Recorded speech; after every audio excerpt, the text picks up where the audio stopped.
Welcome to WRTR Real Talk Radio. The views and opinions expressed in this podcast are those of the hosts and guests and do not necessarily reflect the views of any affiliated organizations or institutions.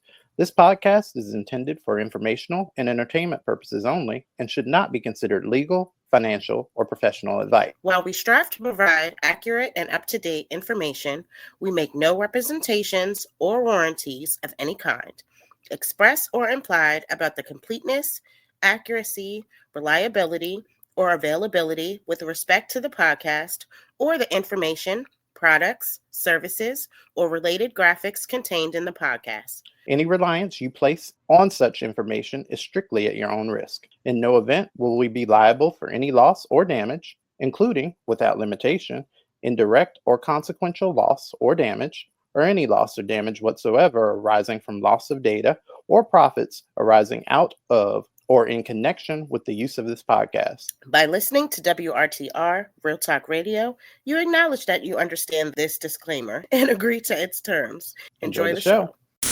WRTR Real Talk Radio. Featured guest DJs, original shows, music news, the hottest DJs from around the world. So you've joined us again, you melanated and magical mammals. Thanks for tuning in for another week of our bullshit here on WRTR Real Talk Radio. Thanks for hitting play. My name is Marcus Smoot. My name is Miss Lyric Bravado. Hey, y'all. What's going on, lady? How you feeling? Not too much. You just had a show this week, right? Yes. Okay, how'd it go? Like last week. It went good. As a matter of fact, we are currently trending a little bit. Work. My band, not the gospel group, but the go-go band. Nice. Level Up band. Yep. So someone came and recorded, because we were at Martini's for Black Friday. Right. And it's got a lot of views and people are saying a lot of good stuff, so we'll see. You had an excellent idea for a show top. No, never mind. I wasn't even going to talk about it. I was going to go into what we were going to talk about on Real Talk, but we can. I mean, because okay, so you picked one last week, but it was for Thanksgiving. Mm-hmm. And which one did you land on? Where? The nastiest potlucks you've seen at work or at a friend's giving. That's actually really good because I've seen some disasters. Not at my current company because them niggas, they order out all the time. But okay, they're very much so like pizza, or they might switch it up and do pasta, donuts on Mondays, that kind of shit. But but they ain't stepping out too much into people's house. And plus, all men work at my place, like literally. Mm-hmm. So I don't want none of them killed. No, I don't want none of that. What's your movie? So you haven't seen any potlucks? In previous jobs? Like, what's the nastiest one? I was gonna save this for Real Talk, but I have seen some abysmal shit. Okay, green bean casserole was never in the cards for me. Never in the cards for me. Not ever.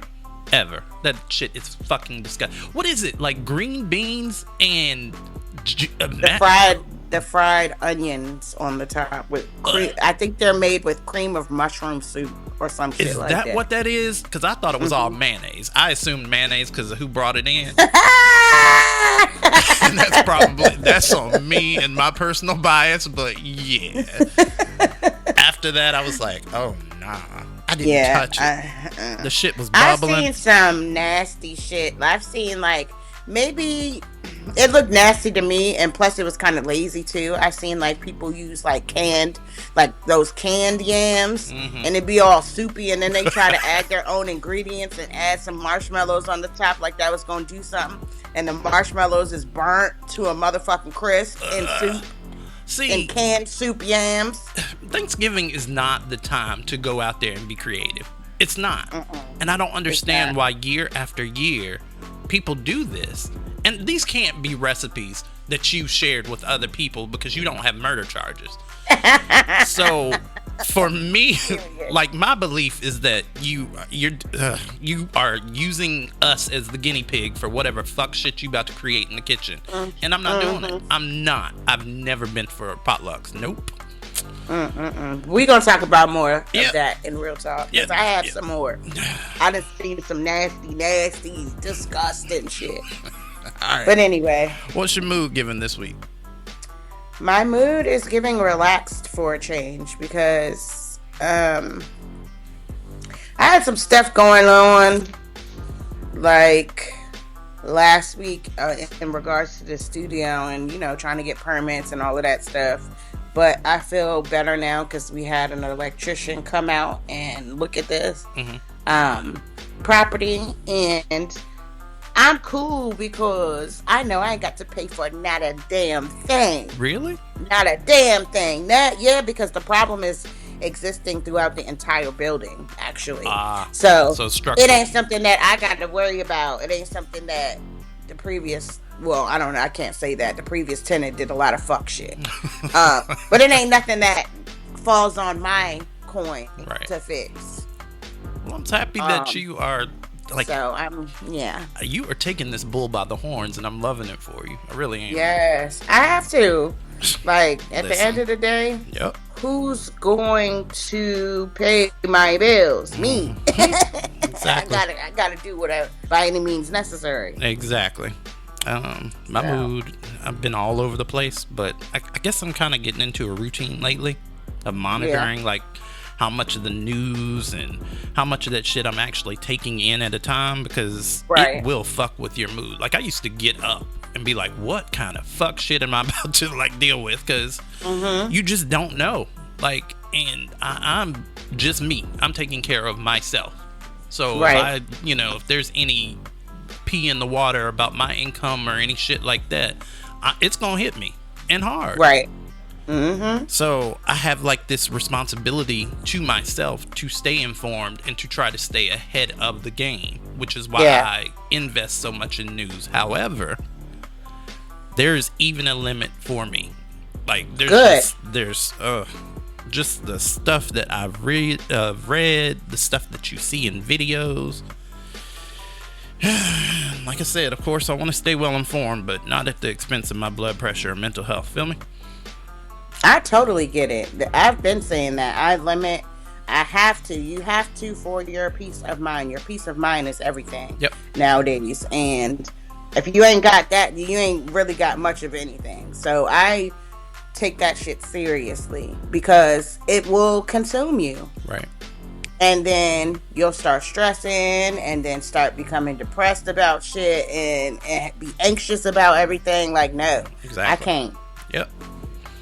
Well, who do you want to be like when you grow up? We did this shit all out of order. Well, it's okay. It's fine. He did, but I mean, still. Unfortunately, a lot of our black leaders are, because they won't stop killing them. Oh my God. Okay. Go ahead. If anybody wants to know more, go to the Black Wax Museum in Baltimore, because this particular person is there, and they do have a lot about him. Is the Black and Wax Museum still open? Yes, I live here 2 months ago. Are you serious? Because maybe I was going by the old place that it was, because there's this one place that says Blacks and Wax Museum, but it's all boarded up and stuff, and I was like, I wonder if this like what? Okay. No, that's still there. Go ahead. His name is Walter Francis White. Word. Not too many people know who that is. He was in the NAACP. But before that, like me. Let me tell you a little bit about what he did. Walter White was a journalist who passed for white. Oh.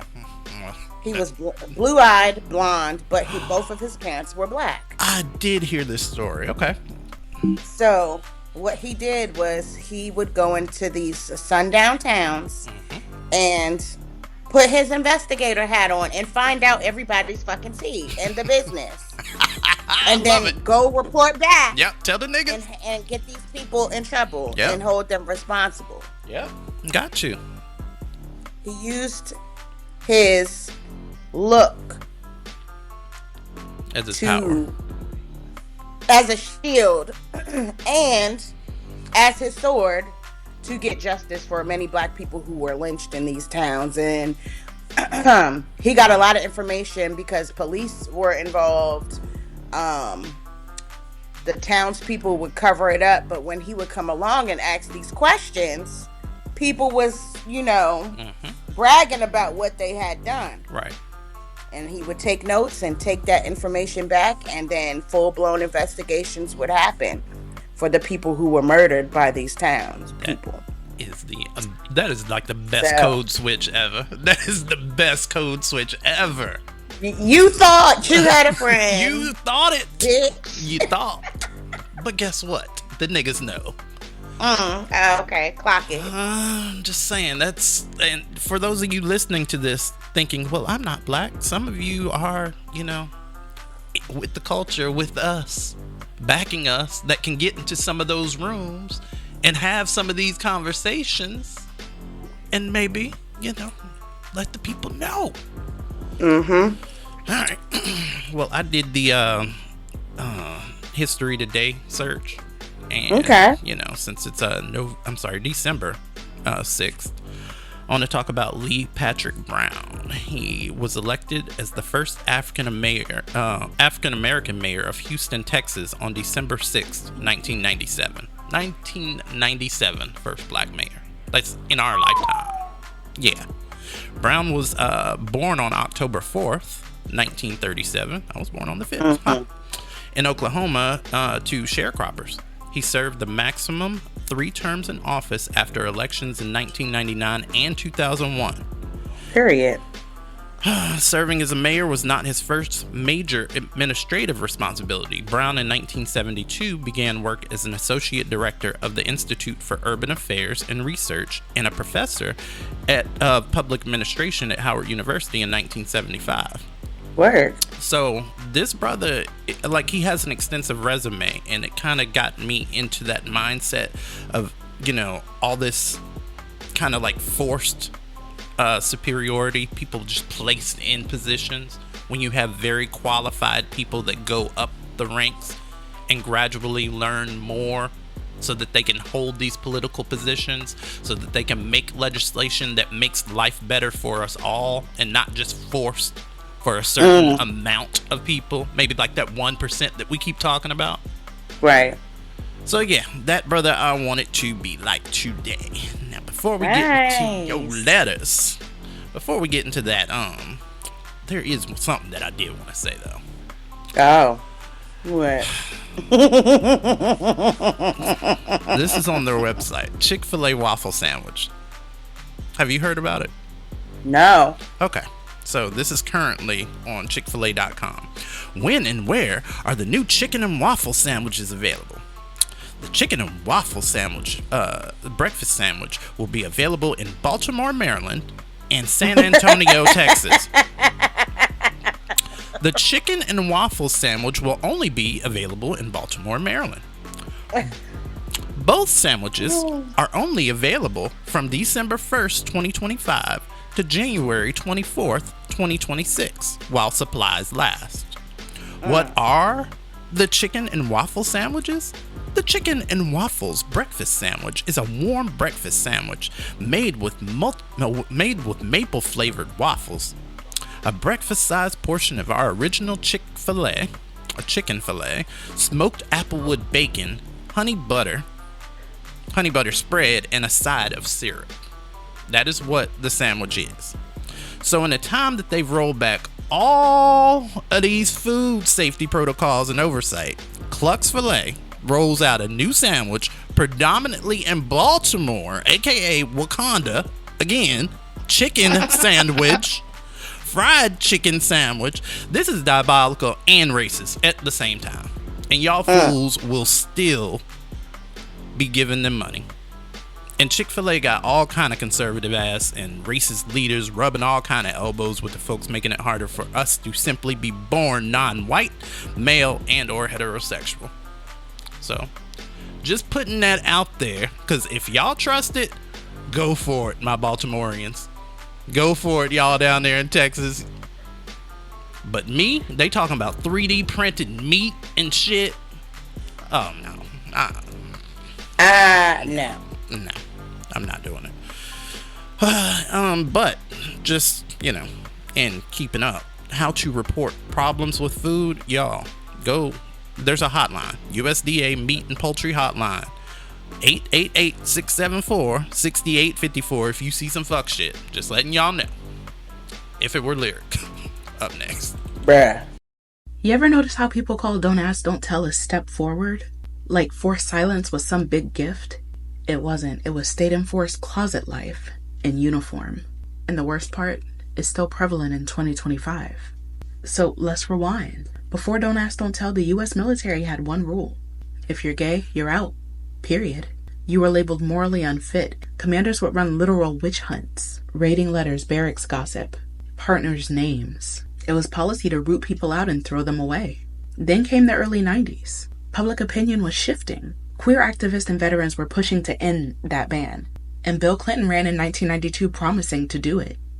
But once in office, he caved. The Pentagon brass, Congress, and even a lot of the public, they lost their minds at the idea of queer people serving openly. So they cooked up a compromise. Don't ask, don't tell. You could be gay. You just couldn't say it. You couldn't live it. You couldn't ask anyone about it, and if you did, discharge. And let's be real, this wasn't some sort of progressive bandage. It was a muzzle. It was institutionalized lying. It punished truth. How did it actually work? Badly, predictably, violently. They said they wouldn't ask, but they did. Anonymous tips, rumors. People's emails and love letters became evidence. Commanders still hunted them down. Between 1994 and 2011, over 13,000 service members were kicked out because of Don't Ask, Don't Tell. Combat veterans, linguists, medics, people willing to die for this country, and they were told that your truth is disloyal. It also wasn't equally enforced. Black and Latin service members were discharged at disproportionate rates. They were more likely to be targeted, investigated, and forced out. Because discrimination always finds another layer. So when it did end, the fight to repeal it didn't start with Congress. It started with veterans refusing to shut up. Queer service members risking everything to say this is wrong. By 2010, the pressure was undeniable. Obama signed the repeal into law. On September 20th, 2011, Don't Ask, Don't Tell officially died. For the first time, you could be gay, bi, lesbian, and serve openly. But let's not stop there, because 2011 wasn't a happy ending. Trans people still banned for years. Under Trump, a 2017 executive order kicked them out again. Biden reversed it in 2021. Queer veterans kicked out under Don't Ask, Don't Tell.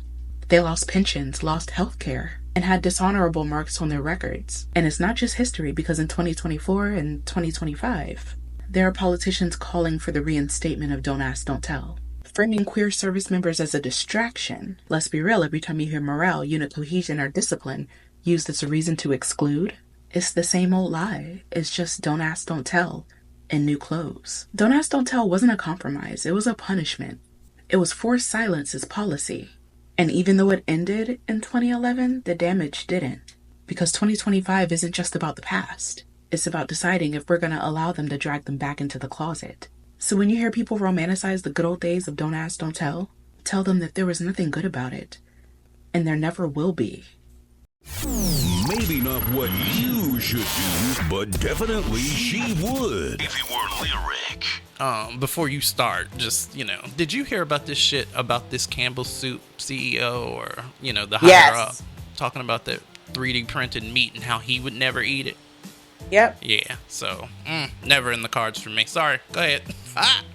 I'm a progressive girl anyway. Blue can me. Excuse me. What's up, y'all? It's your girl, Miss Lyric, and I'm back with my segment, If It Were Lyric, where I discuss your situationships, friendships, relationships, and everything in between. If you want to continue to send me your advice, questions, and or stories, please email me. Don't DM me, because two of y'all don't know how to follow directions. Oh.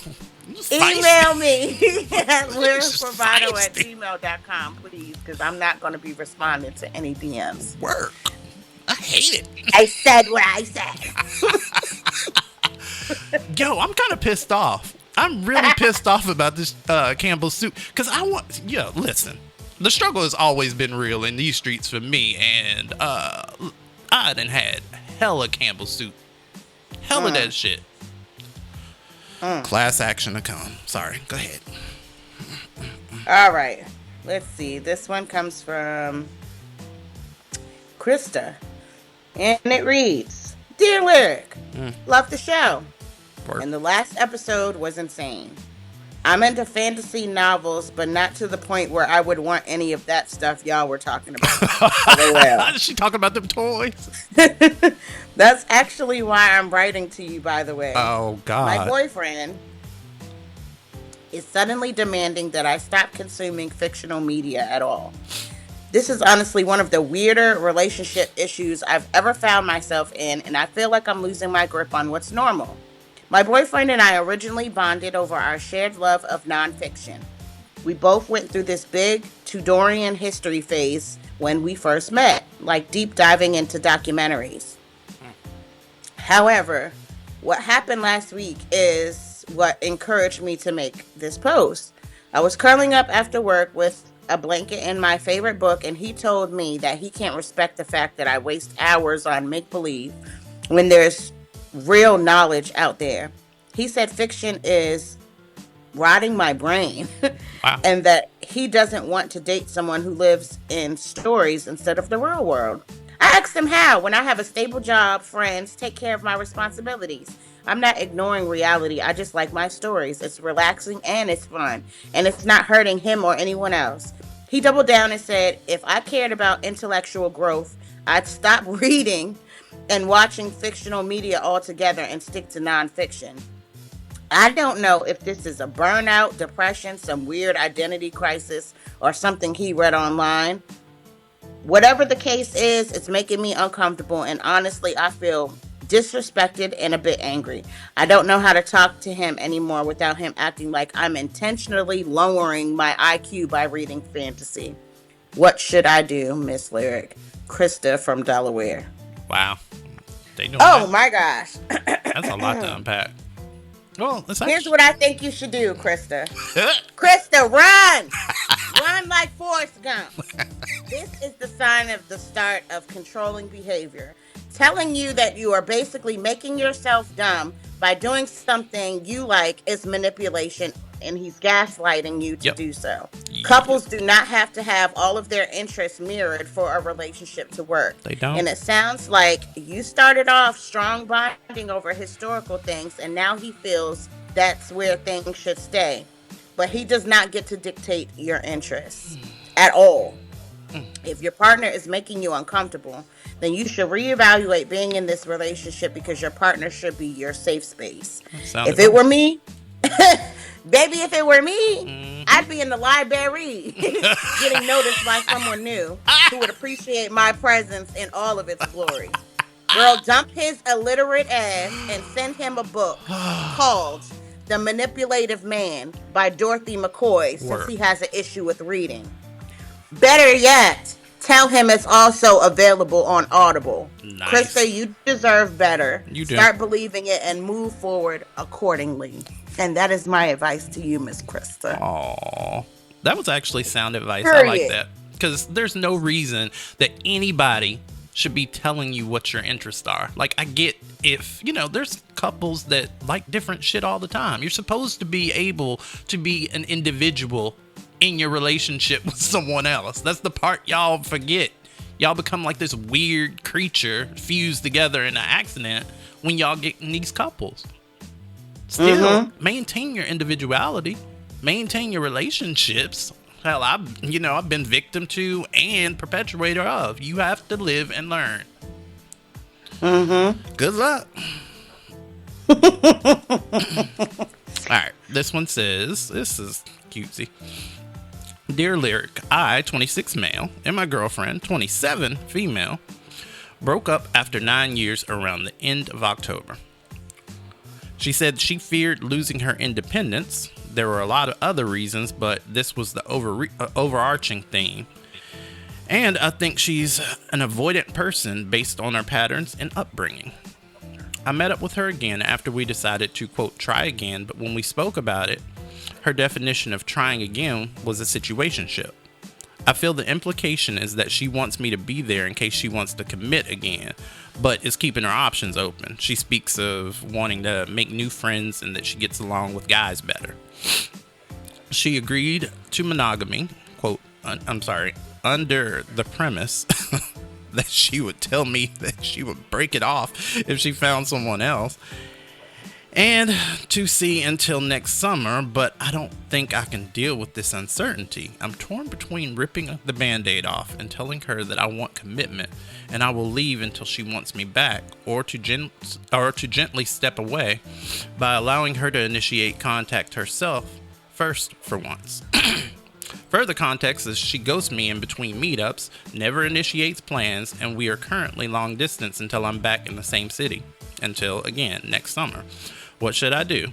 I know what I want with her, but she doesn't seem to want the same, right now at least. Oh my God. If it were you with this many feelings, what would you do? This comes from Shane in North Carolina. Shane, if it were me, I would leave that Dusty. What are you talking about? She's giving you all the signs that you need, sir. She's ghosting you. She's not planning anything with you. She's just not that into you. I'm sorry, I had to use that movie reference, but it's true. She's not into you. People who are interested will show up for you. People who care about you will do things to let you know that they care and they want to be there. She don't want to be there. She basically told you already, look, this is what it is. I got friends. People use that term friends very loosely, meaning she dates around. She gonna do what she gonna do. She basically told you what it was and you just decided to ignore it and keep this long distance relationship up. Drop her and find somebody within your local area. What's wrong with that? Somebody who's actually gonna pay attention to you, plan things with you, do things with you, and actually like you, because she's giving you all the signs that she wants to be free. She wants to be a wildflower. Let her be that and move on to somebody who's going to show you some type of attention, because obviously she's not going to do that. She wants to be single and mingle, and you giving her something that is not in her interest right now. Like, she wants to live her life and experience things for what it is.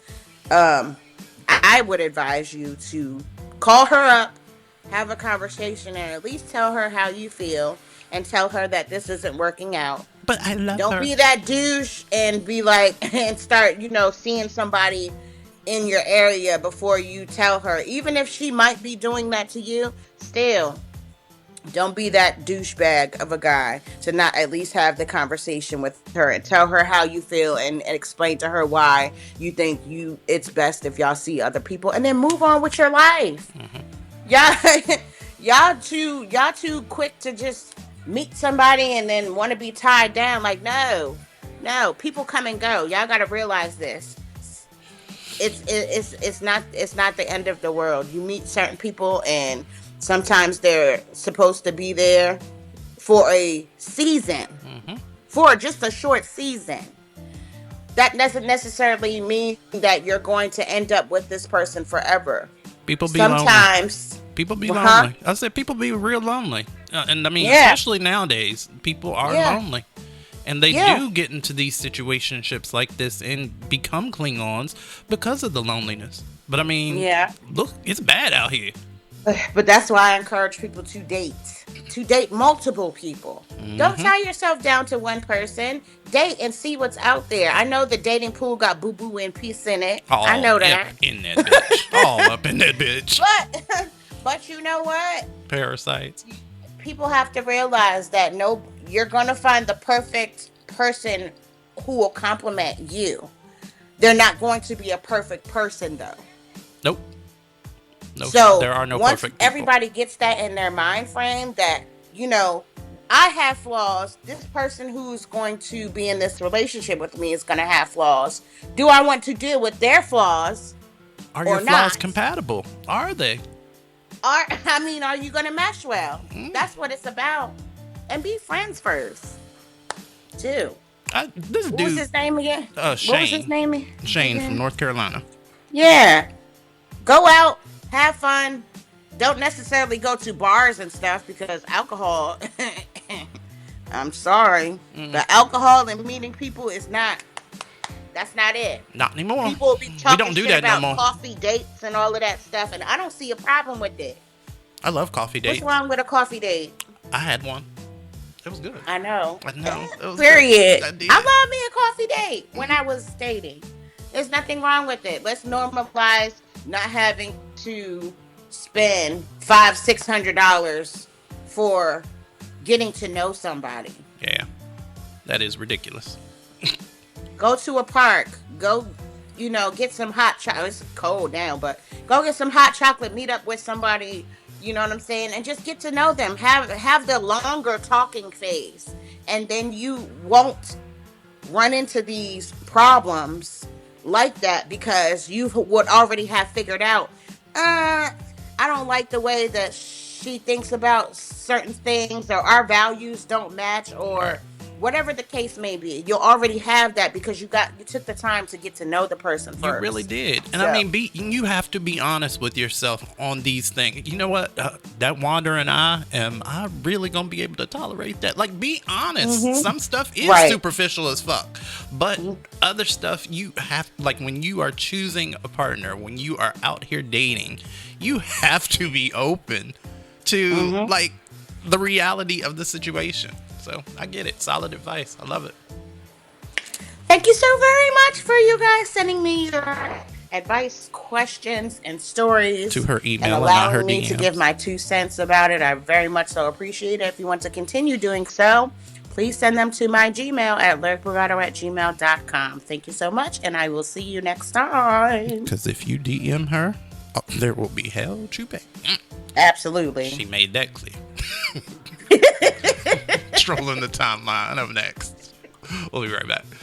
All right, racists. I have officially been demonetized on YouTube, which was my sole form of income. YouTube was my main moneymaker. Let's talk about the new cost of doing business as a racist idiot. For decades, racism was a guaranteed grift. It was a new career path. Once upon a time, you could wrap yourself in hate and monetize the incompetence, and literally get rich while performing for an audience of cowards who aren't even brave enough to be loud and racist themselves. These people have had multiple examples of how this is a failed business model, yet they still continue to prove that they are monkeys by nature. We just watched a literal spider monkey jump from one tree to the next, knowing that it was gonna fall. But like the award-winning author Nicki Minaj once said, monkey see, monkey do. And the monkey of the day is Lily Gaddis. Lily Gaddis, another would-be influencer of ignorance, thought she could build her brand on the oldest, cheapest product available. Raw, unseasoned racism. She filmed herself serving up the same tired slurs, thinking it was her meal ticket.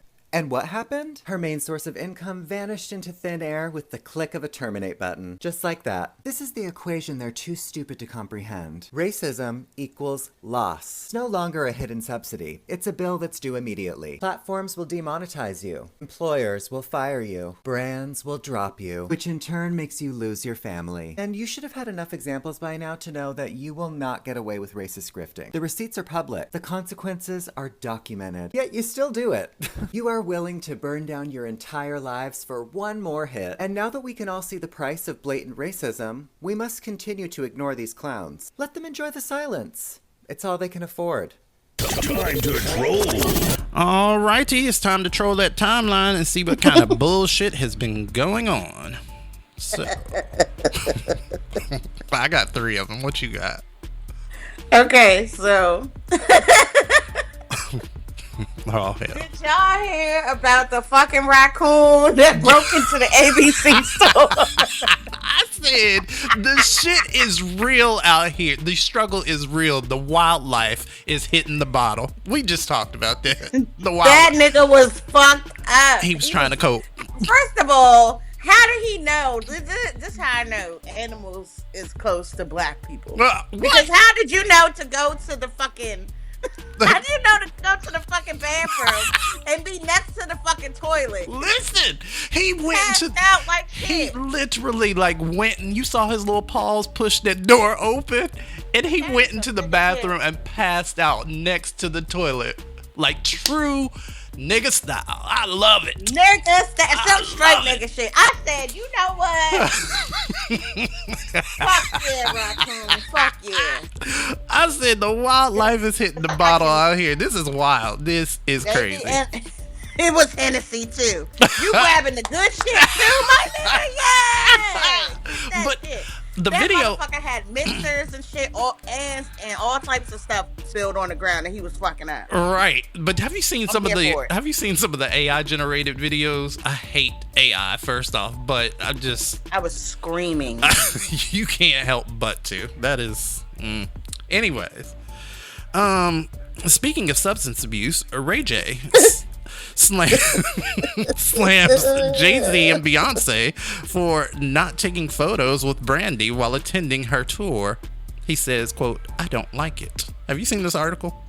Have you heard about this? All right, this is on Billboard. Ray J doesn't play when it comes to his sister Brandy, the sexy canna artist told social media on Tuesday. Now, he said this on social media. He posted this video. Calling out Jay-Z and Beyonce for apparently pulling up to multiple The Boy Is Mine tour shows, but not showing any love to Brandy backstage. He says, quote, "Niggas need to pull up when they come to the show. Come say what's up to Brandy too. Jay-Z and Beyonce," Ray J said. "We big fans. We got our family there, and we know y'all there, and we love y'all, and we look up to y'all." Okay.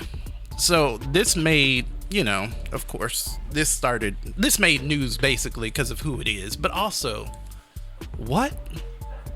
Like, if you're Ray J, so I would have to believe that you have somebody around you that has access to either Jay-Z or Beyonce, or can get in touch with them, send them a DM, something. You may not be blocked in other words.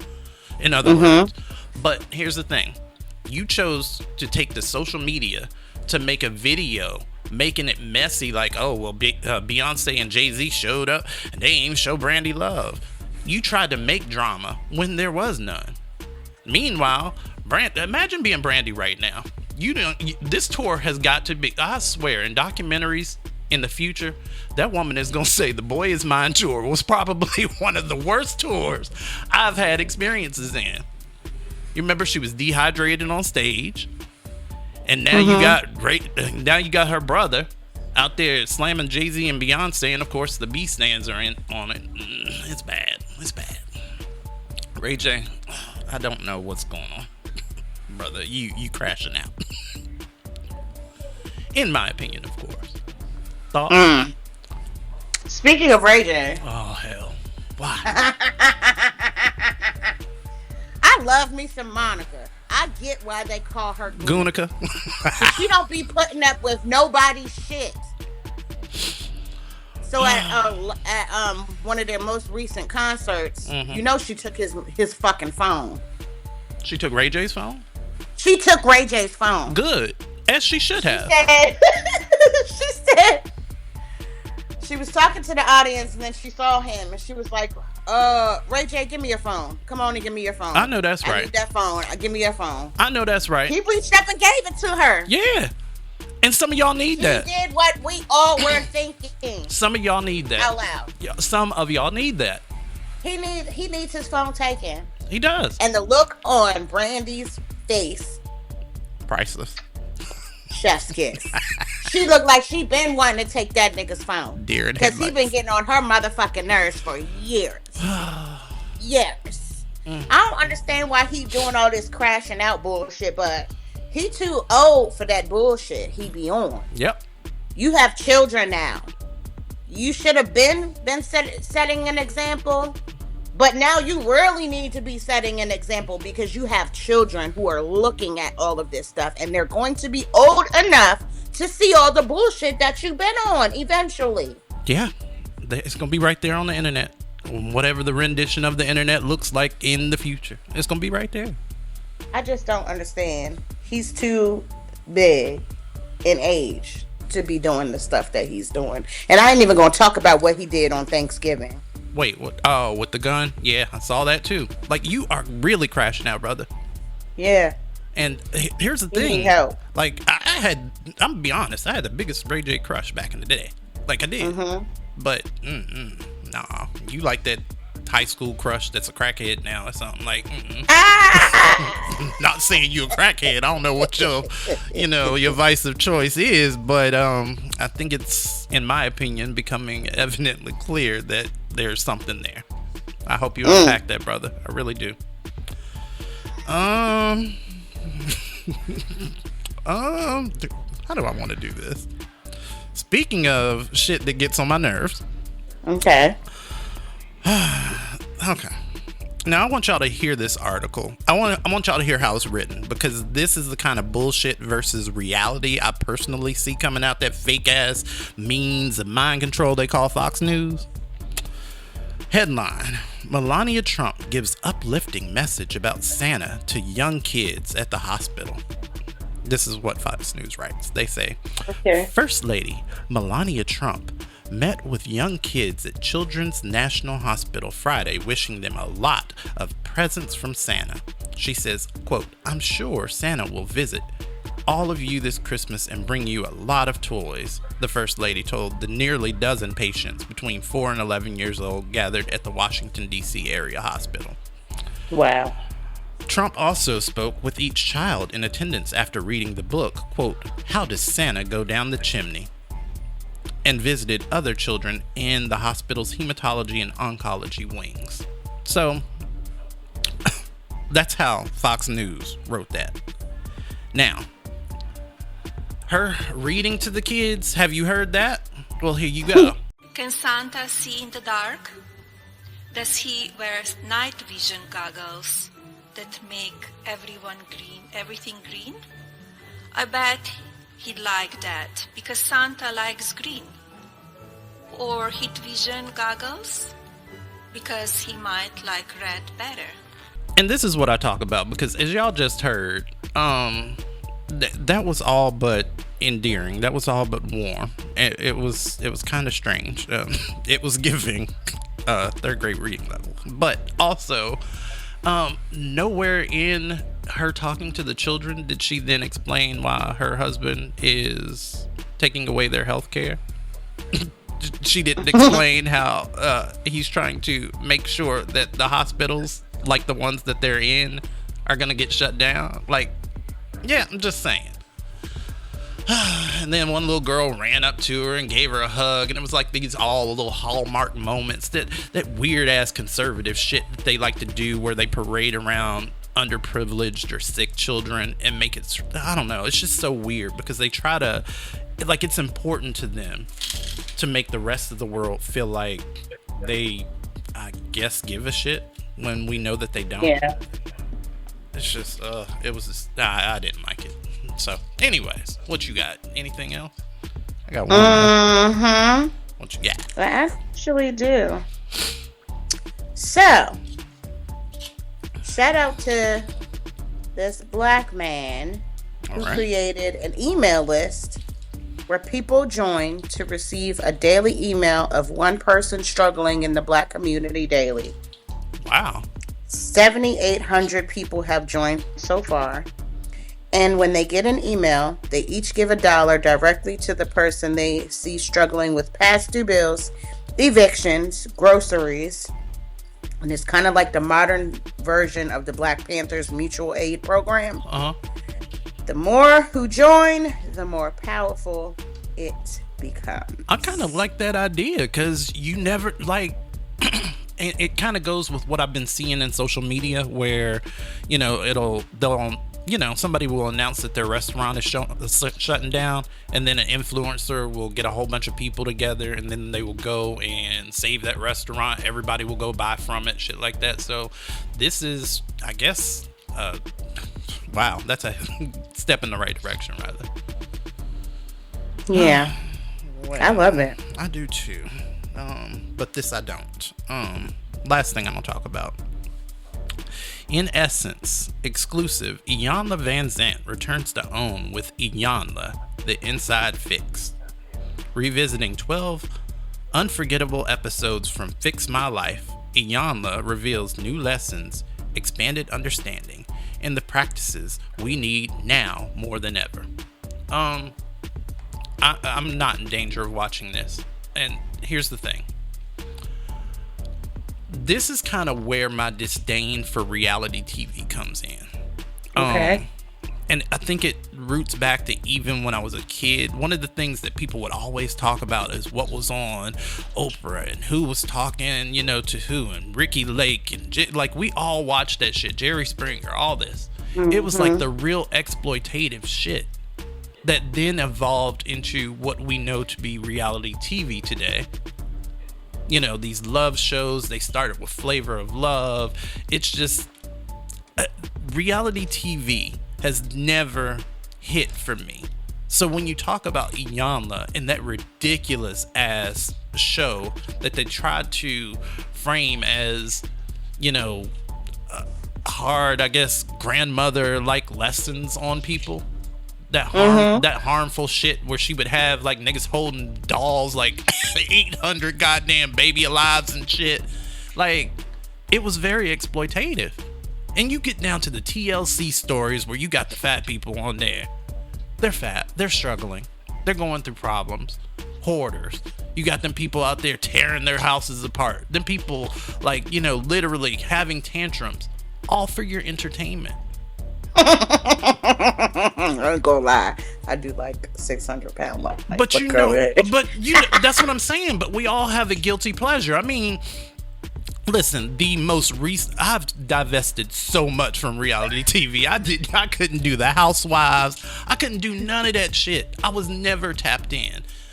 I think the last reality show I watched was with an ex, probably like 5 years ago, and I watched that ridiculous ass Zeus Network TV show where oh hell no, where Chance was trying to find love again. And they had that guy, the straw that broke the camel's back. I couldn't get all the way through that season. I loved Roly Poly Snacks Meals. I liked her because she was big, beautiful, and unapologetic. I loved that. But I did not like that character, or that boy, Mangina. Because I felt like it was so exploitative. It was such a bad look for the gays. It was such a bad look, in my opinion.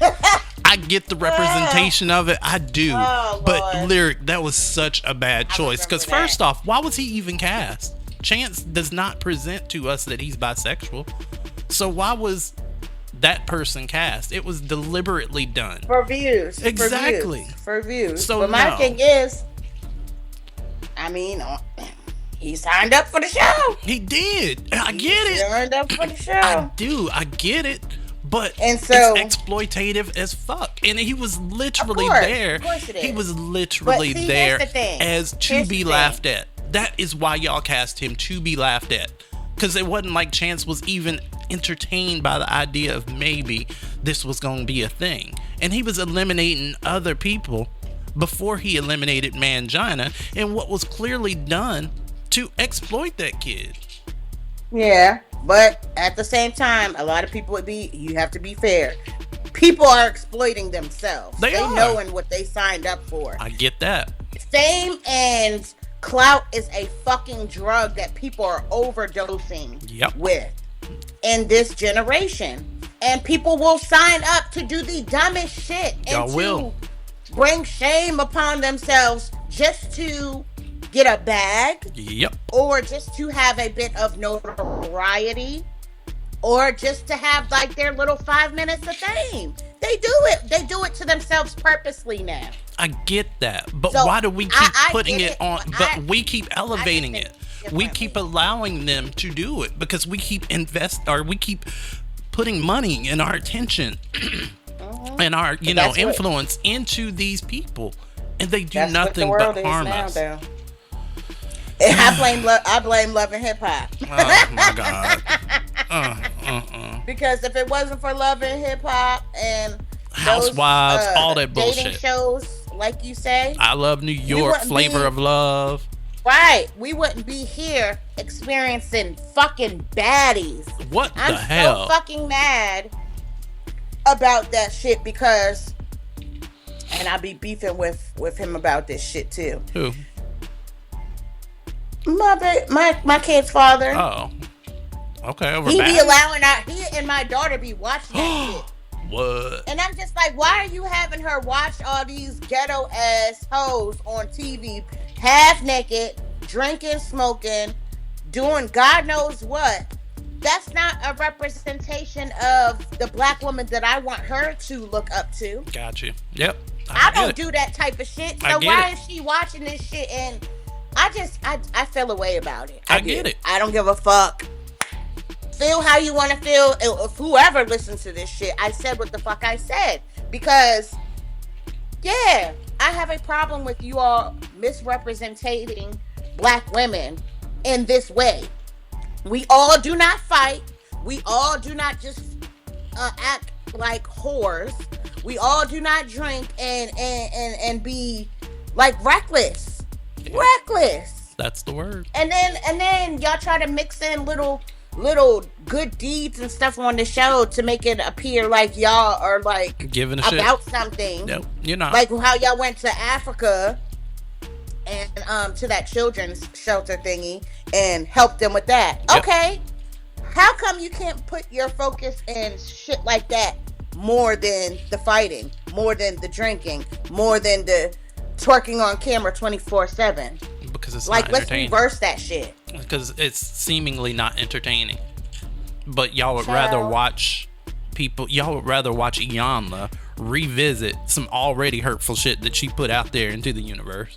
Like, that's what we're doing. 12 episodes of this. So we can revisit with Iyanla. I'm not in danger of watching this at all. Nope. I ain't watching that shit anyway because I feel as though that should be a breach of some type of contract to where I thought all of that shit was supposed to be confidential. Yep. Confidential don't mean let's make a show about it and post everybody's traumas and shit on there. Well, here's the thing. She was never a therapist, so she's not held to those therapist standards. And that's another thing people don't get. Iyanla is not a licensed therapist. She wasn't then. She's not now. She has a lot of good sense and her own experiences, of course, to aid her. But therapy, that is not what she does. I thought she had her doctorate in that. Does not she was not a therapist. Wow, that's crazy. She might have a doctorate in something, but she is not for mental health therapy. No, that is not who she is. So that's crazy. There you go. Did you Google it? Well, I'm trying to. Go for it. I believe it. I'm just trying to see what she's 72. Go ahead, work though. Oh, yeah, we age gracefully. Absolutely. She's a gorgeous woman. But I'm not interested in revisiting that bullshit. I don't think it was good. I don't think that she's a lawyer. There you go. She's not a mental health therapist. She's a lawyer. Okay, that's what she got her shit in there. So for y'all, those of y'all, yeah, she one of those. Yeah, I never really liked her for real. I always felt like she was the auntie that came to the functions and thought she was bigger and better than everybody. That's how she feels to me. Like she's above everybody else and can always get into everybody's business and tell them what they should and should not do and how to live their life. That's what energy. She always gave for me. Yes. So I never really liked her. She told that woman she was a vile gutter snipe. She had goddamn Hazel E talking to Harriet Tubman, talking about tell her to pop your butt. Like what? What are you? No, not a mental health therapist, because no therapist would ever do this. I'm in therapy right now. I'm in therapy. Ain't nobody had me hold no goddamn baby alive, baby tumble surprise, none of that shit. None of it. So, anyway. She tries to use these tactics to appear like she's so spiritually involved and deeper than she is. Like, that's weird. You want some weird shit, man. You really are. You all opinion based. You ain't got to do all that and doing the most to get people to talk about their feelings. Like, come the fuck on. You don't. Be for fucking real. You don't. Just, be honest. Again, be honest with yourself. Them Oprah checks ain't hitting, and like they used to hit, and I need more money. I do. But revisiting shit that we already know that it was harmful. Not one of those people did you actually fix their life. Not one. Nope. Not one of them. So why are we revisiting in 12 episodes again with you to then talk about these people that you did not help for another I feel like check? she's made people worse. That is definitely my opinion. So did she talk to Ray J too? There you go. If I'm not mistaken, didn't she have a session with Ray J and the Princess? Well, that explains a lot. That nigga's worse. You made shit worse. You opened up Pandora's box with that nigga. Wasn't good, girl. We hate it. So that is what we've trolled the timeline with. Up next, I'm going to talk about this whole Diddy documentary. We're both going to. Let's get into it. Up next. The bathroom bill does take in effect this Thursday, December 4th, 2025. To all my trans brothers and sisters, please be careful and please be safe. This law was not implemented to make sure anyone was safe. I'm sorry. They say they want to protect women's spaces, but what happens when someone like me enters the restroom, right? I have an Adam's apple, I have facial hair, a deep voice. You know, what happens when another guy sees me going into the women's bathroom and then proceeds to assault me, right? Because that's what these lawmakers want, right? Y'all want me in the women's restroom to protect them? Like that, I don't get it. It makes no sense, I'm gonna be honest. And this was never something us trans people wanted to make an argument. However, because someone did, we're gonna finish it because it makes no sense. And no matter what bathroom you try to get us to go to, you can't invalidate who we are. As people, as a community, our existence is here and it's here to stay. It doesn't matter. You've been going to the bathroom with trans people all your goddamn life. And you ain't known, right? Starting on day one, we will end inflation and make America affordable again. But the word affordability is a Democrat scam. One of my top priorities will be to quickly defeat inflation and make America affordable again. I don't want to hear about the affordability. We will make America affordable again. We're going to make it affordable again. You know, there's this fake narrative that the Democrats talk about affordability. Affordability is a con job. We will target everything from car affordability to housing affordability. You know, this whole thing is, they use the word affordability. It's a Democrat hoax. Marcus has your glimpse into a world without seasoning. All right, we're back. And in this week's Unseasoned Behavior, I don't really have anything written down because I want to unpack this in real time with you. And this is a spoiler alert for some of y'all. You know, if you haven't watched it, but it's sick and disgusting and honestly something you shouldn't be hanging off the edge of your seat to watch. But here we go. I'm talking about this Diddy documentary. It's called Sean Combs, The Reckoning. And before I start this, I'm going to just say the fact that Netflix could afford to buy Warner Brothers. Them bitches just bought Warner Brothers. That means y'all can afford to let us share passwords. I'm just saying. I'm just saying. $8 for a goddamn Netflix account. Fuck you, bitches. Okay. I'm going on over to this article, NBC News, because they did the best rendition of what I wanted to talk about. I'm gonna start with them, but then I'm going to go into what my biggest rant of this, because this is some sick shit. Okay. NBC News, biggest revelations from the new Netflix documentary about Sean Diddy Combs. I'm going to cherry pick through some of these. The murders of Tupac and Biggie Smalls. The documentary dives into the murders of rappers Tupac Shakur and the notorious B.I.G., a catalyst of the East Coast and West Coast. You know who he is. Shakur died in 96 and Big died in a drive-by shooting in 97 after leaving a Soul Train Awards after party in Los Angeles. Now, let's see. Combs discovered the rapper and had signed him to his label Bad Boy Entertainment, yada yada yada.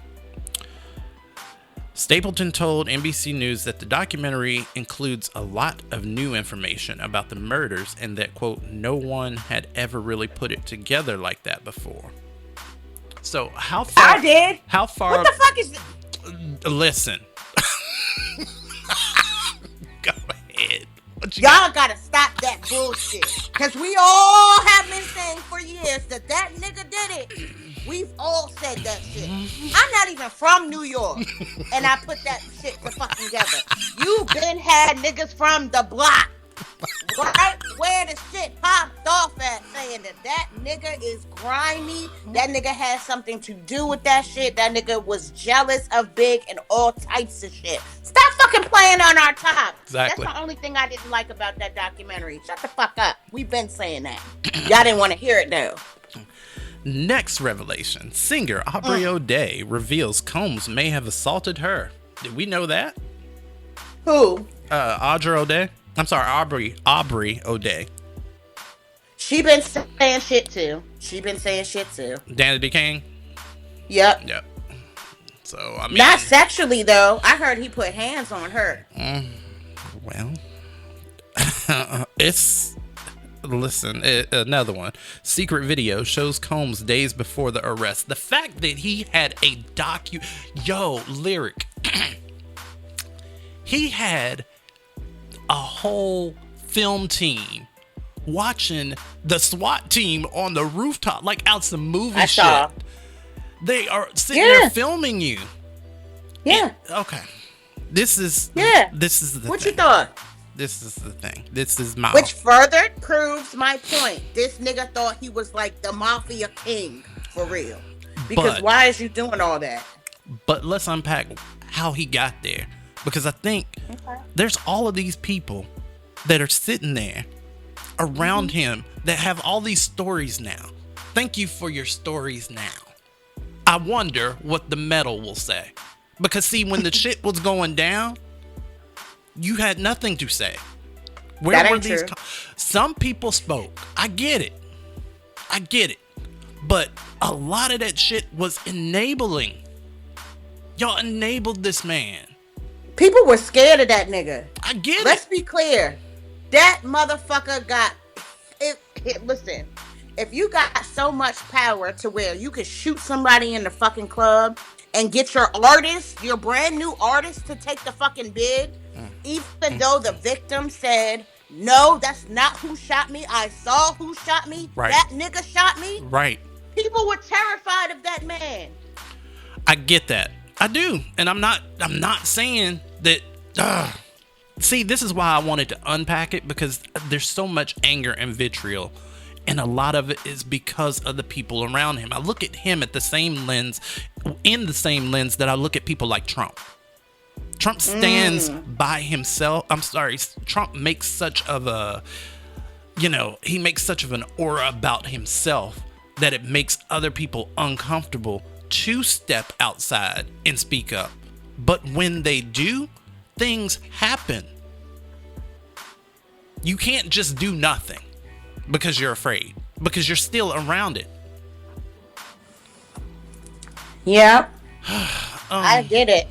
But see, here's the thing. And this is why I'm glad 50 did it. 50 wants all the smoke. 50 ain't never been scared of nobody in this motherfucking industry. And I respect him for that. He is a bully now. But I respect him for doing this move. And why I say that? Just yesterday, he posted something on Instagram. The motherfucking Diddy sent his ass flowers while he was for his opening of some new club or appearance at some club. If you from the streets and you know what that symbolizes, that is a death threat. When a man sends another man flowers, that is a death threat. That means I gotta hit out on your head. Something bad gonna happen to you if you keep fucking playing with me. There's all of the plays. He posted that shit online. There's all of the plays. Your guy went on to smoke. What you talking about? I posted the documentary for a reason. A diss movie. He has a diss movie. That is some creative shit. I don't care what nobody say. 50 Cent is a businessman. That nigga is smart as fuck. While y'all is playing checkers, that nigga's playing chess. I get it. And he's mastering the game. So I want to see how this shit unfolds. Well, I mean, at this point, He's locked up, but he gonna get out.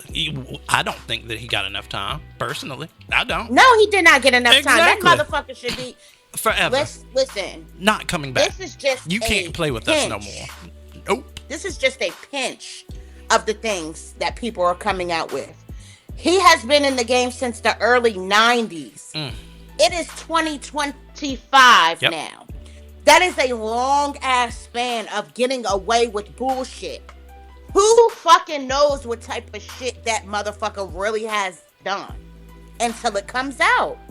But when you put this in context, with all the other stuff we know to be true about these billionaire moguls and very powerful people, a lot of these conspiracy theories and shit, I hate to say it, but some of them start to make sense. Some of them be like, well, maybe might be some truth in this. Some of them are absolutely ridiculous, but yeah, it's a lot going on. I don't call nothing no conspiracy theories nowadays. Nothing. Why? Because I can't put nothing past anybody nowadays. People are evil. They are. People are sick. And people are capable of a lot more than what people think that they are. And it's like, y'all need to wake up. Y'all praise these people, y'all see them dancing and doing the little Diddy dance on TV and think that they're like awesome, and that's cool. However, there are people as well. Y'all gotta look past and separate the art from the person. The person be on some fucked up shit, and you only see the glamorous parts of it on TV and in interviews and shit like that. Y'all gotta realize that these people, these celebrities are people too. And they're not perfect, and they do fuck shit.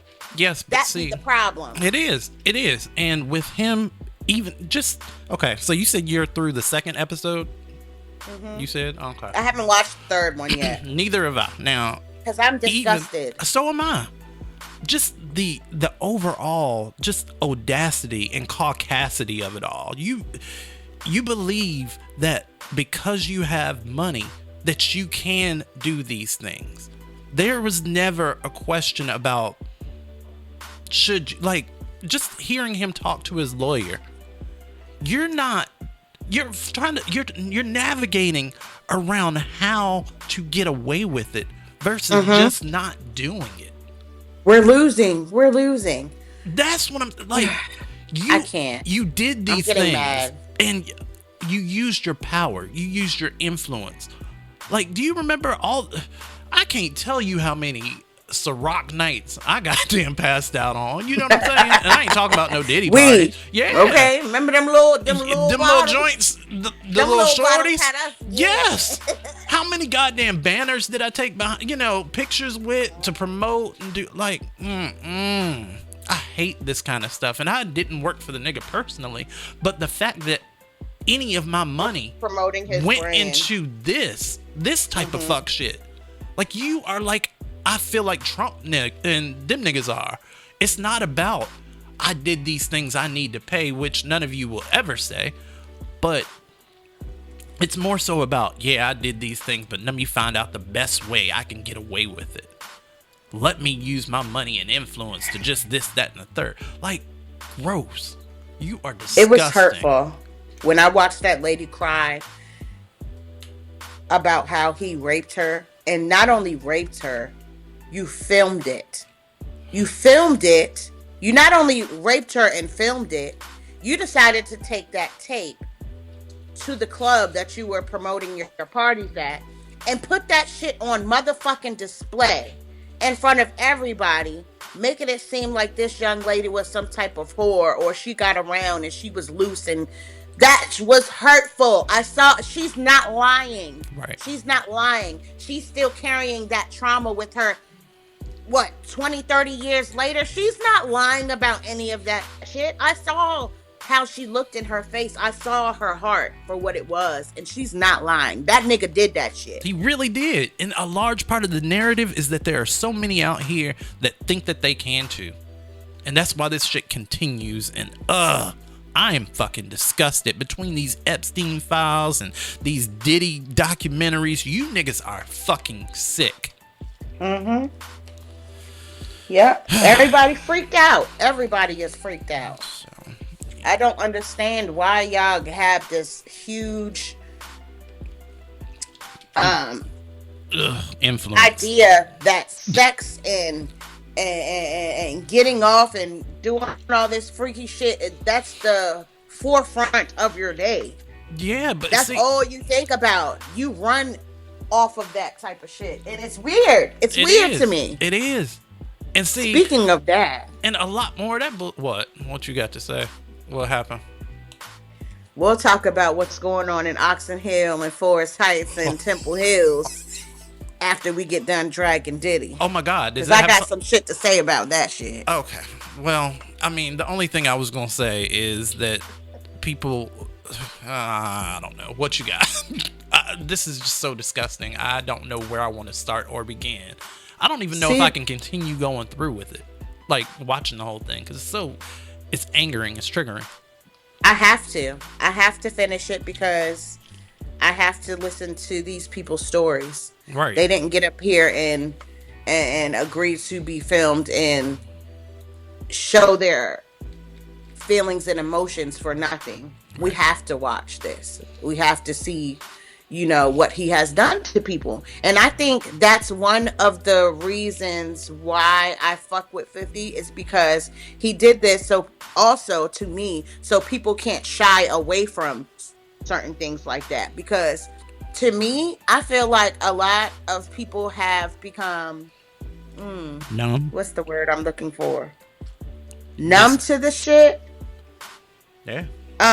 Y'all so used to all of this stuff going on that it's normal. And I hate that for y'all, because none of this shit is fucking normal. It's not.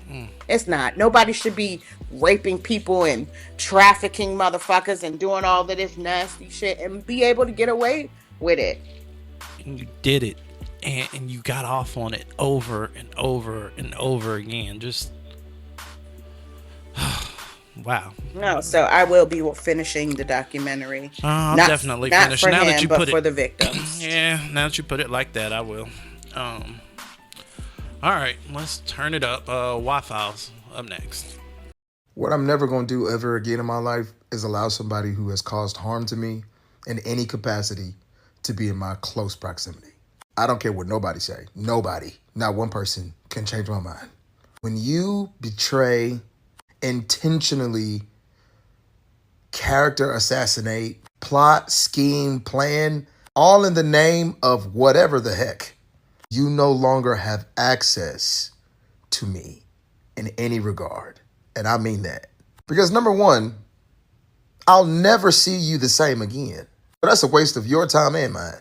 I'm not about to put myself through the mental stress every day trying to figure out if you're trying to do what you have done to me before again and again and again every day. I'm not living like that ever again. I'm not living like that. Also, and plus, every time I see your face, I'll see everything that you have done. The Bible told me to forgive. He didn't tell me to forget. I remember. And I might you might not make it. Hello. If I'm being honest, my anxiety lately has been at a 10. With the state of the world right now, I don't want to leave my home. Every invite gets a hell no, I won't go.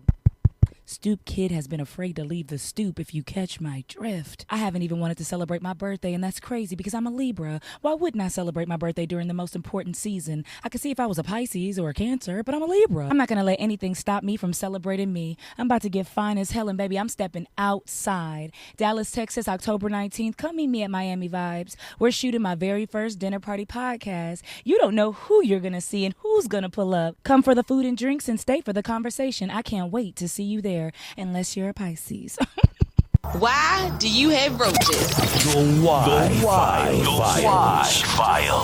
Why do my children hate me? On WRTR Real Talk Radio. Why did my vagina burn? The truth is out there. Let's change up the tone. Explaining the unexplained. We're answering why to the questions you want to know by taking your skeets over on Blue Sky at WRTR Radio. And we also take your emails at WRTRradio@gmail.com. This is the Y-Files because the truth is out there. You look like you got something to say. Yes, my why comes from me. You already know what it is. Why is Oxon Hill, Temple Hills, and Forest Heights the highest of HIV and AIDS. Oh, that it's with been 85,000 people. I did see that report. I did. Having that. Why? Why? This is what I want to know. Because y'all are out here being reckless. I mean, that's very simple. It's not like, funny, but like, what the fuck is y'all on? Y'all they're on dicks. They're on dicks. Y'all don't care about protecting They're yourself. on dicks. That's what they're on. They're on dicks. They're riding on them raw and not protecting themselves. You just meeting somebody, and what makes you think in your brain, you know what? I'm gonna fuck this bitch raw, or I'm gonna fuck this nigga raw. What? I don't understand that process. You don't know these people. You going home from the club, from the go-go's, and you going home sleeping with these fucking people. Oh no. And you're not even thinking about protecting yourself. What the fuck is y'all on? Dicks. They're on dicks. Without condoms, they riding dicks. Now, one thing I will say though is that, however you get down, if you like freaky group sex and all that other shit, fine. But there are preventative measures out here. But I get they rolling back so many programs. They are. People are gonna lose access to healthcare. So that number that you're seeing is probably going to grow. I don't want it to. I think it's higher than that, but condoms are still very much so a thing. They are. And y'all motherfuckers obviously ain't using them shit. Nope. Obviously. Because what the fuck? And for you gays out there that think that PrEP pill that a lot of us take, it protects you from getting HIV AIDS. What it does not protect you from is everything else. There's a lot of everything else out there, bitch. It's a lot. A lot of y'all get on that. A lot of y'all get on PrEP. And y'all be like, a lot of y'all get on PrEP and y'all be like, and I'm on PrEP. Bust me down, bust me open. Like, no, baby, no. Do what you do. Do what you do, but be safe about it. Protect yourself. You get this one body. One body. And you have to take care of it. You have to. Crabs. Not the kind that you dip in butter and put Obey on. Not you just shouting out. Not you just shouting out STD. The kind that pinch your little nuts. Pinch your little nuts. Why would they do that? They pinch your nut. Oh my God, that sounds awful. Jesus Christ. Y'all don't care about shit. And it shows. Why? Because the truth is motherfucking out there, bitch. Okay. Kim from Dallas wants to know why do people Kim from Dallas wants to know why do people act like breaking up with someone means that you have to have some sort of a hatred or dislike of them? Because people are. It depends on the situation. Very small-minded. You know, it doesn't have to be like that.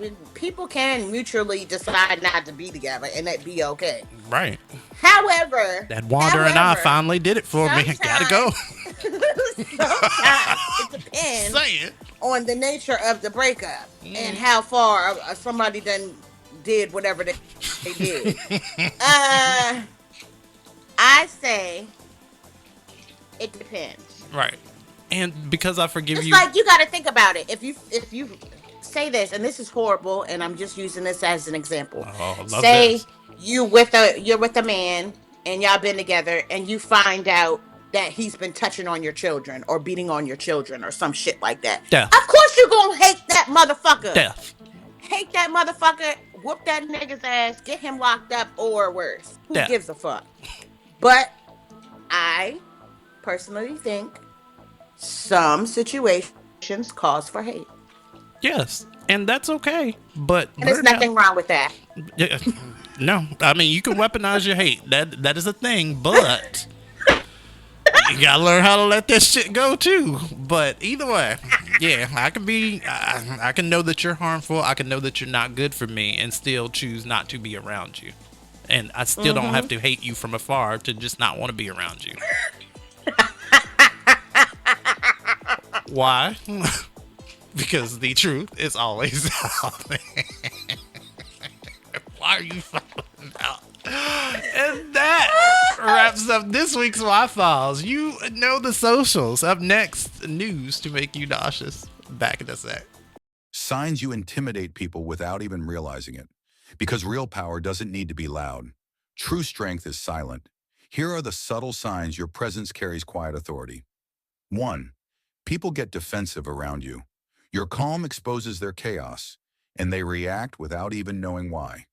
2. They mistake your silence for arrogance. But you're not cold, you're observant.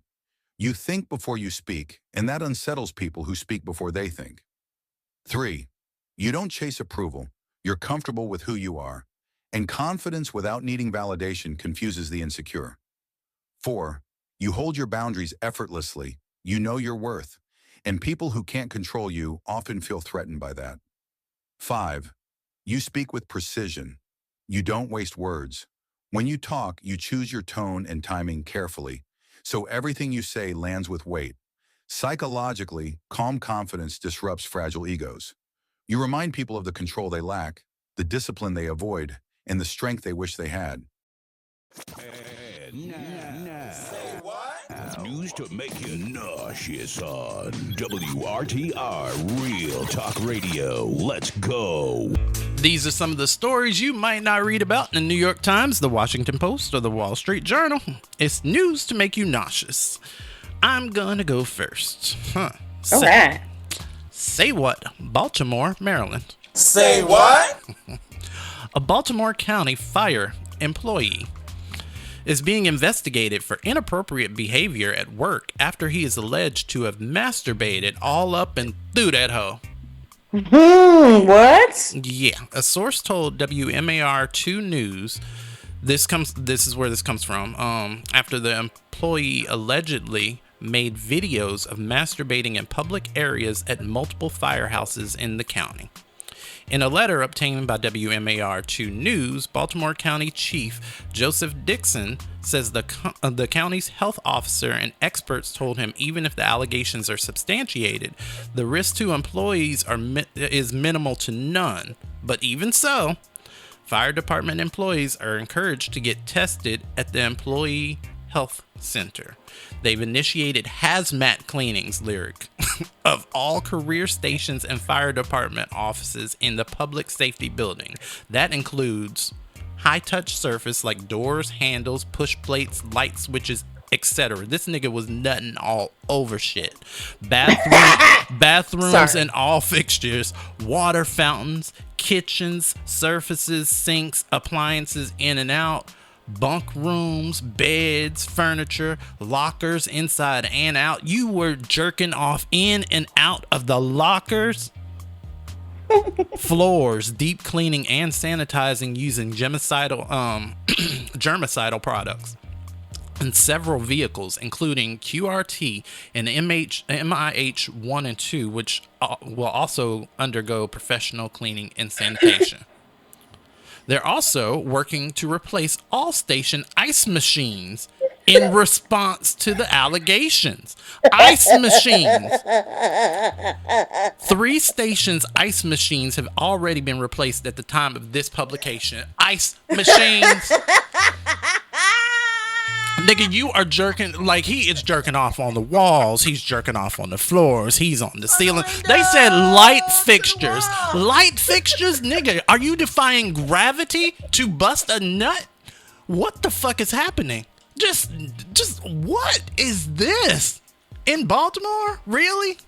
To the nuts, drop down my balls. The sex addiction and these, I don't know what the fuck y'all got all going these on. ice cubes fall. Oh, ski, motherfucker. I just broke my stress ball. I just broke my damn stress ball. That shit just popped and shot. Oh, really? See what I did there? Oh, ski. That's what it just happened. Skidding on the wall, skidding on the toilet, skidding on the doorknob. Okay. Skiing all over the town. God damn. And they said they had you go to multiple. So you just felt you just felt you was doing this everywhere. Just everywhere you went. You just whipping it out and just jerking off. Just everywhere. They said I know door what song handles. I'm using for promo. Door handles. What? Your turn. What you got? Child, say what? Anson, Texas. Say what? What are they doing in Texas? A neighbor says she kept hearing screams coming from the backyard, so she went to go check, and what she found was insane. Matter of fact, it was diabolical. Oh, hell. A foster mother is accused of locking her 22-year-old special needs daughter What? inside a cage covered with tarp. When the police showed up, they found the girl trapped inside the cage like an animal, crying for help. The neighbor confronted her on camera, demanding answers, and the excuses the foster mom gave were insane. She said, because she keeps destroying my stuff and she's urinating on things. What? Now the whole town is talking. CPS is involved, and this case is blowing up fast. Wow. Okay.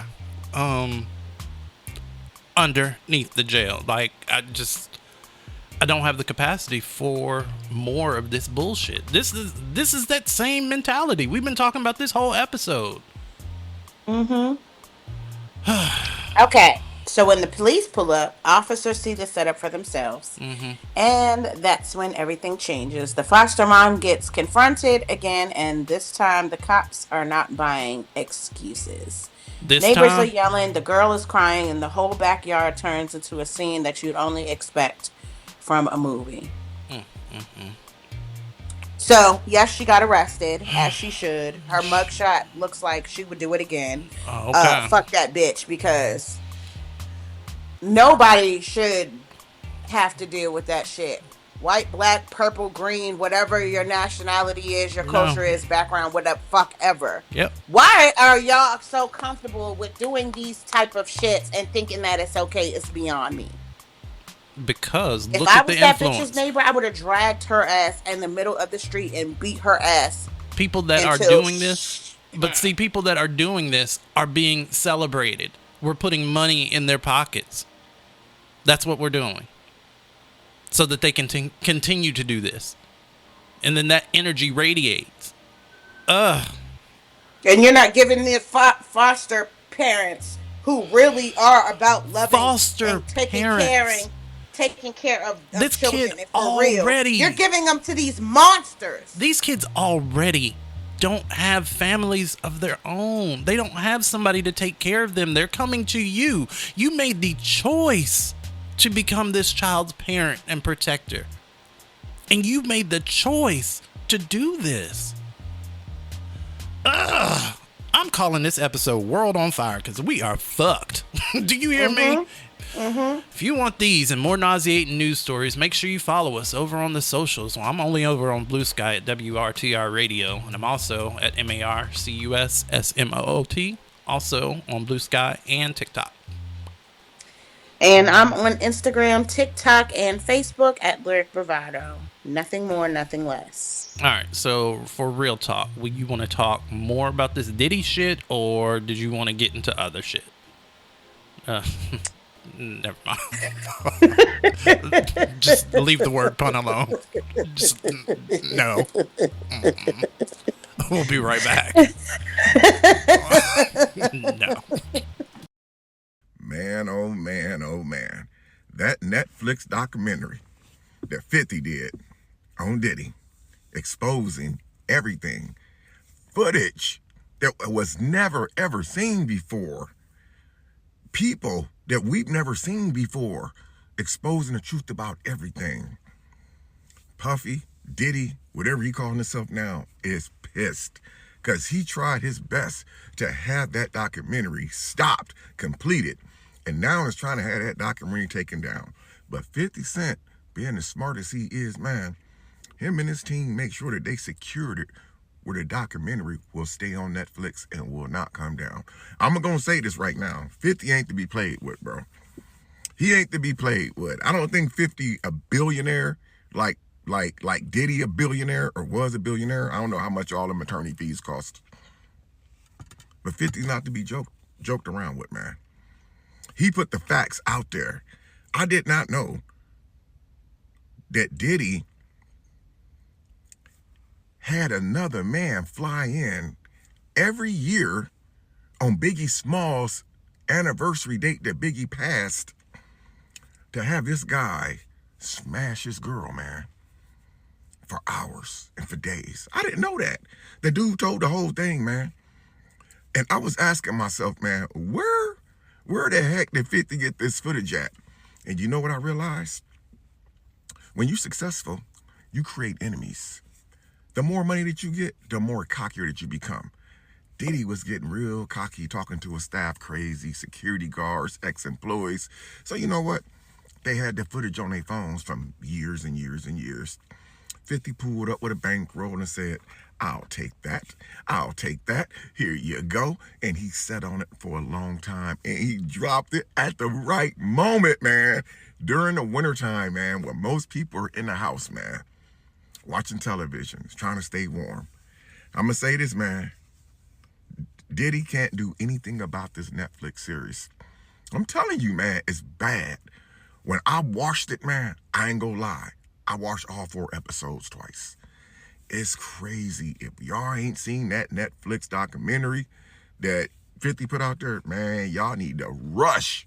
Y'all need to rush over there and check that documentary out, because I'm telling you, this is real drama, man.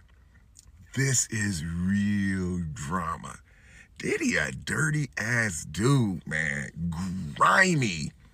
Y'all hear how he talked to his attorney when he was in that hotel trying to manipulate the system? Did y'all hear how when he was in the SUV after shaking people's hands and the guy gave him a jacket, a special jacket that was made for him, how Diddy's got in the SUV with his staff and said, I need to go take a bath. Give me the hand sanitizer. As if he's better than somebody. Just because you got money don't make you better than nobody. You know why? Because just like the rest of us, God got a date for you to check out. Just like he got a date for all of us to check out. But I ain't even going there, man. Go check that documentary out, man. Shout out to 50 Cent, man. You did your big one on collecting all that footage. That was a lot of footage over the years, bro. You guys go check it out, man. Thanks for watching. Keeping it 100. It's Real Talk. On WRTR, Real Talk Radio. We keep it real. All right, you said you wanted to talk about potlucks, right? Potlucks. It don't have to be Thanksgiving themed, but that's what inspired this conversation. I got to talk about it because, first of all, some of y'all can't cook and some of y'all houses is nasty. Let's be real about it. I see way too many Instagram and TikTok videos of y'all allowing cats and dogs and frogs and lizards and mice and rats and roaches all up in your kitchen. And I'm sick of it. Somebody has to say it. Somebody has to say it. It is a crime against humanity to be able to bring food when you know you're living in filth. Or when you know you can't cook. Bitch, bring the plates. Bring the napkins. Bring the drinks. Bring already packaged chips, bakery items. Chips. Don't bring no food from your motherfucking house. Don't do it. Just don't. It's gross. It's disgusting. And you are right. I think, okay. Because pets are so common, we often forget that they are animals. And we often forget that not everybody loves your animal the way that you love your animal. See, because for some of us, we watch the dog licking inside of the roof of your mouth and we go, ew. But for others of you, you be like, oh, that's my baby. And that's fine if that's your baby, because those are the things that you can have. But we don't want anything that was prepared by you and Mittens. We don't. It's disgusting. It's oftentimes, I feel like, yeah, okay. Do companies even do potlucks anymore? Because... Oh, yes. I can't. I have to say yes, because I just remember my sister sent me something from a potluck that someone sent to her that she knows personally. So Yeah. Did you see? Did I send you that with the cheese that was bubbling? No, It was no, mac you and didn't. cheese. But first of all, y'all nasty, and this has nothing to do with Kamala. But some of y'all was doing this shit too. Why are y'all washing y'all greens in the motherfucking bathtub that you washed your ass in? Now I've seen people do that. It hasn't happened in my home, but I've seen that happen, and I do agree that is a little disgusting. I've seen it. It's not a little disgusting. It's a lot of disgusting. Oh no, it really is. Pubic hair, your fluids, and I don't care how clean you clean your bathroom. That's nasty. It's a bathroom. You shouldn't be in there. Why would you wash food in there? In the same That is the nastiest. Don't wash food in the same. This, and I mean every bit of what I'm about to say. If I'm your friend and I ever see that you doing that type of shit, hands and feet immediately. Hands and feet immediately, because what you thought was going to happen. You thought you was going to get away with feeding me your shitty greens? Oh, God. Your poo-poo platters? No, bitch. The fuck is wrong with y'all? Y'all are nasty as shit, and none of this shit is going to ever sit right with me. I just watched a video where this motherfucker was deep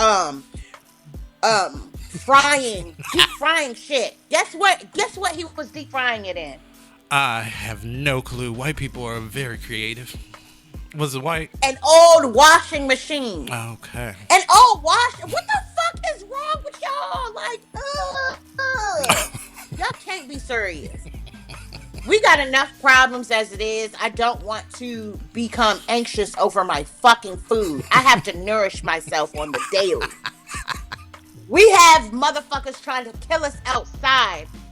Why are you, who call yourself my friend, inviting me over for a Friendsgiving or whatever the case may be? Why are you trying to kill me and poison me? Why are you trying to give me salmonella? Like literally the same container, the same surfaces that you like wipe and clean your pussy on. And your booty hole be all, well, some of y'all.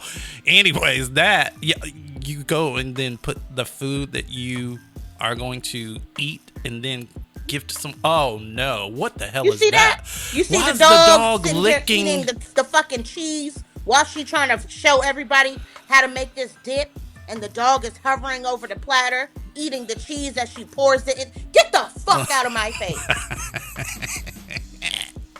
Y'all are angering me with these videos. Stop fucking posting this rage baiting ass shit. And I can't even call it rage baiting because some of y'all hoes is okay with this shit. And will take all of this stuff that you cook, knowing that your dog done salivated over the fucking bowl, and take that shit over somebody's fucking house and watch them eat it. You will. And let me tell you something. But here's the thing, and then think it's okay. If I ever see a video of y'all cooking some shit, and I know that you brought that shit, and I know that I ate it, not thinking that you did some nasty shit like that. No, I'm not eating it. I'm not eating it. You're gonna have to call the police on me. I'm going to fucking jail, and I'm gonna be just like this in my mugshot. Yup, and I'll do it again. Cause what the fuck you thought? Ew. Oh God, that is hilarious. But you know what? I was never in danger of this because I'm not doing potlucks. I've never been, like I said, that green bean casserole. That was the one time that I might have tried something new, and I put it on the plate and did not eat it because other people, like I watched other people eat it. Because see, this is the thing: when you in situations like that, you gotta watch the people around you. You gotta see what their face is looking like, because if they bite into something and they face scrunch up, don't eat that. Just I'm not eating nothing, period, because especially at work functions, well, I ain't gotta worry about that now because a bitch work for herself, period. But before that, entrepreneur, they were like, oh, let's everybody bring something, and I'm like, I'm looking at my coworkers, I see y'all bitches every day. Some of you hoes don't even bathe every fucking day.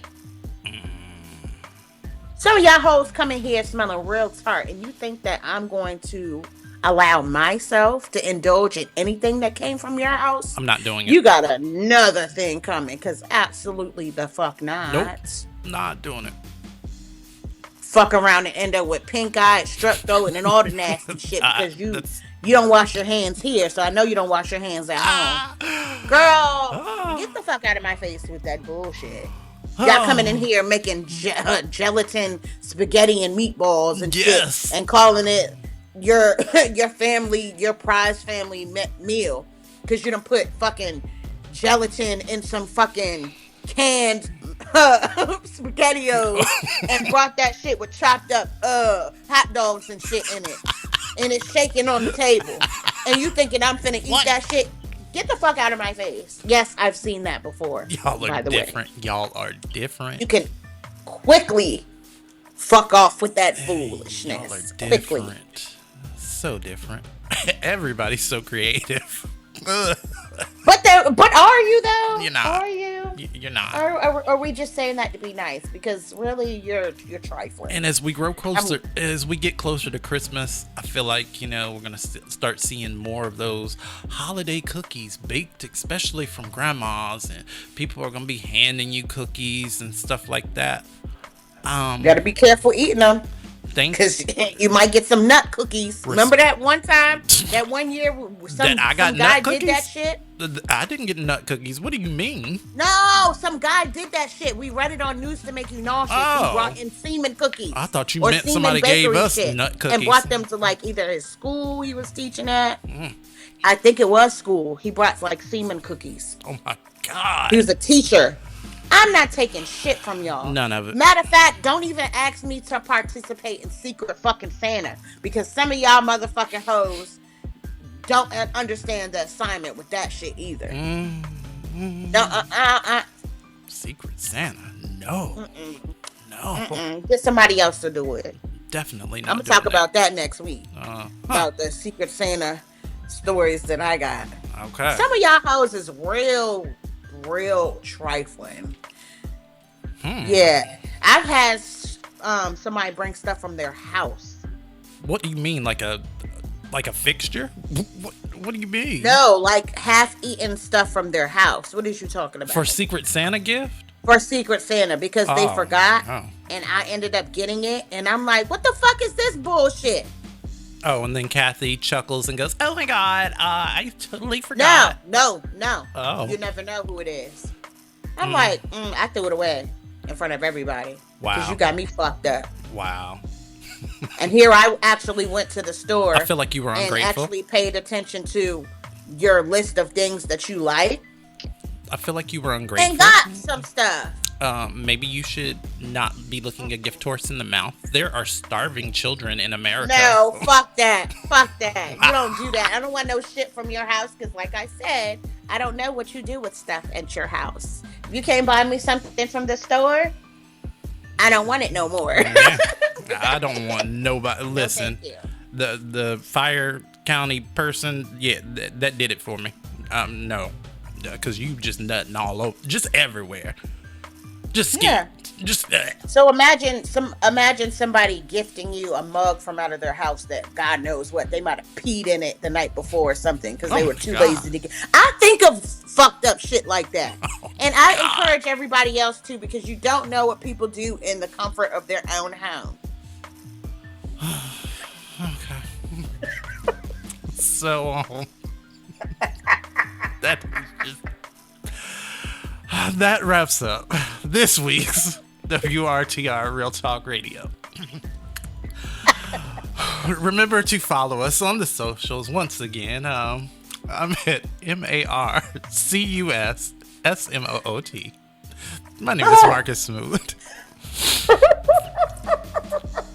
You can also follow our show on Blue Sky. It's at WRTR Radio. And, interview requests and otherwise to WRTRradio@gmail.com, because why else would you want to come on this show if this is what we are talking about? But in our defense, we say what y'all really want to say out loud. We do. We kind of do. I'm not scared to say how I feel about nothing. Not at all. Keep your invites to yourself, because I'm not coming to the potlucks and I'm not coming to the Secret Santa shit. Y'all got me fucked.